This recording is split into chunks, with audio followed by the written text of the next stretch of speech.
కొందరు సెలబ్రిటీల విషయంలో అతిగా ప్రచారం జరుగుతుంది. ఇది చాలా సందర్భాల్లో చూసాం కూడా. తాజాగా పవన్ కళ్యాణ్ సతీమణి తిరుమలలో తలనీలాలు సమర్పించుకోవడంపై రకరకాల చర్చ నడుస్తుంది. ఆమె సెలబ్రిటీ మహిళ కావడంతోనే ఈ రచ్చకు కారణం. ఇటీవల ఆమె కుమారుడు సింగపూర్లో అగ్ని ప్రమాదానికి గురయ్యాడు. అదృష్టవశాత్తు ప్రాణాలు దక్కించుకున్నాడు. ప్రమాదం నుంచి తప్పించుకున్నాడు. ఓ మాతృమూర్తిగా తిరుమల శ్రీవారిని దర్శించుకున్న ఆమె తన తలనీలాలను సమర్పించుకున్నారు. ఏకంగా 17 లక్షల రూపాయలను టీటీడీకి విరాళంగా ఇచ్చారు. అది మొదలు ఈ ఘటనపై వింత ప్రచారం నడుస్తూ వస్తుంది.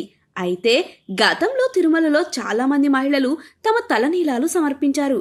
చాలా మంది ప్రముఖుల కుటుంబ సభ్యులు సైతం ఇలానే చేశారు. కానీ ఇప్పుడు పవన్ సతీమణి విషయంలో లేని ప్రచారానికి తెరలేపుతున్నారు. సింగపూర్లో ఇటీవల పవన్ కళ్యాణ్ కుమారుడు మార్క్ శంకర్ అగ్ని ప్రమాదానికి గురైన సంగతి తెలిసిందే. ఈ ఘటన నుంచి క్షేమంగా బయటపడ్డాడు ఆ బాలుడు. ఈ క్రమంలో ఆ బాలుడు తల్లి పవన్ సతీమణి అన్నా లెజినోవో తిరుమలలో శ్రీవారిని దర్శించుకున్నారు. మొక్కులు చెల్లించుకున్నారు. తన కుమారుడు మార్క్ శంకర్ ప్రమాదం నుంచి బయటపడినందుకు ఆమె తిరుమల తిరుపతి వెంకటేశ్వరుడికి తలనీలాలు సమర్పించారు. అనంతరం తిరుమలకు వచ్చిన భక్తులకు ఒక పూట అన్నదానం కోసం తన కొడుకు మార్క్ శంకర్ పేరిట 17 లక్షల రూపాయలు విరాళం సమర్పించారు. వాస్తవానికి ఆమె క్రిస్టియన్ సామాజిక వర్గానికి చెందిన వ్యక్తి. రష్యాలో జన్మించిన ఆమె పుట్టుకతోనే క్రిస్టియన్ అయినప్పటికీ గుండు చేయించుకోవడం ద్వారా తెలుగు రాష్ట్రాల్లో చర్చకు దారితీశారు. అయితే మహిళలు పుణ్యక్షేత్రాల వద్ద తలనీలాలు సమర్పించడం సరికాదని అభిప్రాయం వ్యక్తం చేస్తూ ఆధ్యాత్మిక ప్రవచనకర్తల అభిప్రాయంతో కూడిన వీడియో ఇప్పుడు సోషల్ మీడియాలో వైరల్ అవుతుంది.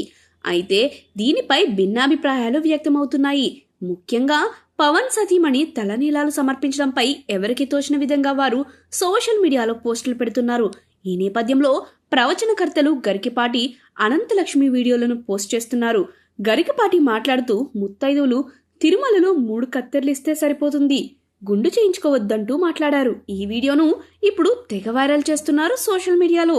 దీంతో ఇది సోషల్ మీడియాలో చర్చకు దారితీస్తోంది. ఇక మహిళలు తలనీలాలు ఇవ్వొచ్చా అనే అంశంపై ప్రముఖ ఆధ్యాత్మికవేత్త అనంతలక్ష్మి మాట్లాడిన వీడియోను మరికొందరు పోస్ట్ చేస్తున్నారు. అందులో ఆమె ప్రసంగిస్తూ, నా అహంకారం అంతా వదులుకుంటాను, భగవంతుడు ఇచ్చిన అలంకారం జుట్టు, ఈ జుట్టును నీకు ఇచ్చి ఆ అందాన్ని వదులుకుంటున్నాను, అహంకారాన్ని వదులుకుంటున్నాను అనేది ఆడవాళ్ళ జుట్టు ఇవ్వడంలో ఉన్న పరమార్థం. నీ దయ కోసం ఇంతకంటే కిందకు పడలేను అని అనంతలక్ష్మి చెప్పిన మాటలను పోస్ట్ చేస్తున్నారు. మరోవైపు పవన్ సతీమణిపై జరుగుతున్న ఈ ప్రచారంపై స్పందిస్తున్నారు జన సైనికులు.